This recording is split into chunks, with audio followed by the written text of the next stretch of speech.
A leading cancer specialist has joined calls for the Health Minister to introduce a specialist drugs fund in Northern Ireland. The consultant said cancer patients here should have the same access as their counterparts in England. As our health correspondent Mary-Louise Connolly reports, drugs including chemotherapy are becoming so advanced that people now have a better chance of beating their illness. Put this little needle into your arm, okay? 3 times a week and for 6 hours a day, Audrey Fenton has chemotherapy pumped through her body. The chemical targets cancer cells to slow their growth or kill them. 8 months ago she was diagnosed with non-Hodgkin's lymphoma. Terminally ill, her prognosis is 5 to 7 years. Of course I'm scared. You couldn't possibly be told that you've got a cancer that can't be cured and not be scared. But that's a thing that I try to deal with.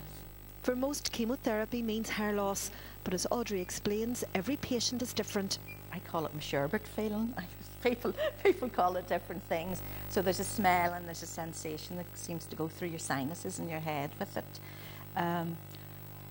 You get your pre-meds, and I dislike immensely the feeling that some of the pre-meds give because they make you feel very sleepy and a bit out of control. I've been very lucky in that my chemotherapy has thinned my hair, believe it or not, but I haven't lost my hair. Last year, 3,377 men and women came through these doors to receive their chemo. In fact, there are days when every chair is filled. According to the specialists, it's an indication of not only more cases, but also that cancer drugs are improving. We are actually refining our cancer treatments to target sometimes particular mutations, particular abnormalities within the cancer cell that isn't present in normal cells. Now, of course, this comes at a cost. These treatments are being developed, but they have to be paid for. And this is a major challenge for our health service, I believe. So advanced are some treatments that cancer is now seen as a long-term condition.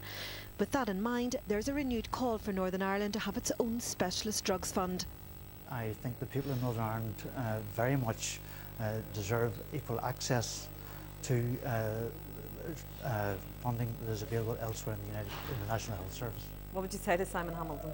I would say you have a great deal of responsibility, but also a great deal of power to do good. I urge him to take counsel and to discuss widely with colleagues in my profession. To help patients, the Southern Health Trust is investing £200,000 in bedside entertainment, but according to staff, that will not take away from the bedside banter. We've all got stories in respect to why we do certain things, but certainly I love this job, and if I can give a little bit back to people, I think that's the most important thing. Audrey's drugs are working, and she remains positive about her treatment. I am not dying from cancer. I am living with it and recovering from it. And the chemotherapy is part of that, so I will take it. I will take what they give me. The Health Department is considering how to fund a specialist drugs fund.